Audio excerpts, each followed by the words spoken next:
So a function, I really like calling it just a container. So I'm calling it a container because like it houses like really so many things, just like a house in which in your house maybe you have a kitchen, maybe like a sitting room, or your master bedroom. So I like calling functions a container or just a house that houses a lot of things. So a container will actually like house a lot of like code. So that's a function. So function actually will take in different parts of code. So it's actually like it's actually defined. So it's actually made to like execute a certain code. So or perform a certain program. So instead of writing different codes, then you can actually put it in actually one house. So that's called a function. So remember, functions are also reusable. So I can just like reuse it different and in different ways, and actually by modifying it and or reusing it the same function multiple times.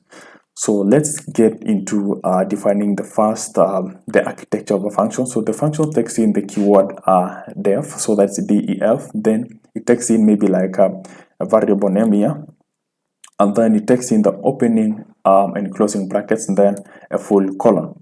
So this is actually the format of, so let me just add something here small. So maybe like then your code now. So let's say your code comes here. So let's say this is now your house. So this is your house, and then maybe you have your smaller kitchen here.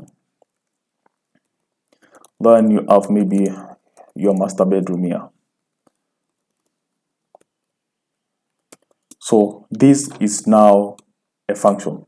So this is your house. So we call it now house. So it houses very different things doing different like or meeting different conditions. So this is where now your code will come here. So we can now do maybe like a simple function for print hello world. So maybe print. So print hello world. So we can write this message in actually a function. So what do we like do it? How do we do it anyway? Sorry. So we're going to say so let's call it greeting. So let's just call in greetings. So then you're going to like print it over here. So we're going to call our message here. So we're going to say print hello world. Then you can also print multiple times. So maybe you can say welcome to Python programming. So to execute this, so I want you to like first run it. So if you run it, boom, nothing has actually happened. So this is the next step. It's called calling the function. So you want now to execute, and to execute this function, you only use these two things here. So the opening brackets, the opening and closing brackets, and also your like variable names, and this is the message. So I'm just going to call it. So make sure that it aligns with this one. So otherwise, if you put it here, then it keeps like now going without being executed. So make sure it aligns to the def keyword.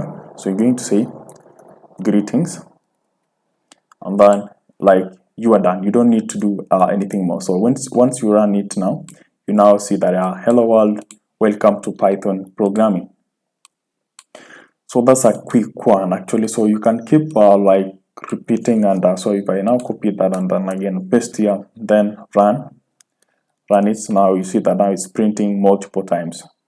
So then I can actually like, instead of like copying this one and pasting over this code, so I can repetitively call this function. So I can say now I can just call it again. So greetings. So it's going to print it 2 times. So that's one thing powerful about functions. So you can reuse a function. So let's see like what happens if you want now to get a user maybe like place a placeholder inside here. So we use something called parameters. So parameter is just maybe like a container, another container, or another variable ready to receive information. So let's say we want now to print your name. So let's print here. So print so let's say like how is Python. So sorry, so I'm just going to like put this into a string. So how's Python? So remember the naming convention we used. So let's say then we now place in your name here. So for this format, remember to always use the f string.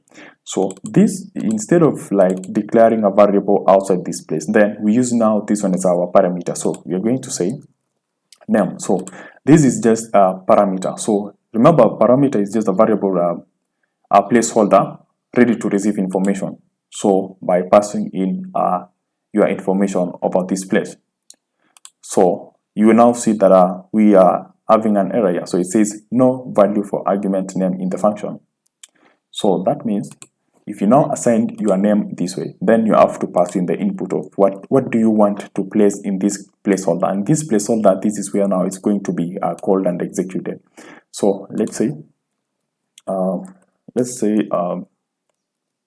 just going to print my name, so can Teams. So I'm just going to say Teams.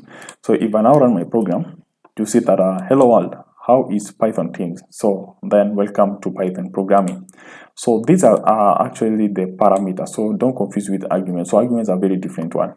So make sure that you actually like get to master this. So not mastering, but just get to know it, because it's actually very critical part in programming. Well, the next thing is we can have maybe like okay, let's first observe the order. So in that order, so always the order comes in this format. So the way you've structured your code, so it will actually go in loop. So first one is executed, the second one until the final one. Okay, cool. So let us say that we now want to place in both of our names. So you have to maybe like, so let's call this one the first name. Then you can actually add multiple parameters by separating them with a comma. So let's say we now have second name. So we're going to actually like say first name here, then also add our second name over this place. So we're going to say second name. Then if you run this, Python is going to complain, our editor is going to complain, saying that actually there is no value for the second name. We now have to pass in the second name. So let's say Owen. Now if we execute this, then it now says hello world, how is Python Teams Owen? So then it says welcome to Python programming. So that's actually one of the simplest way of dealing with functions.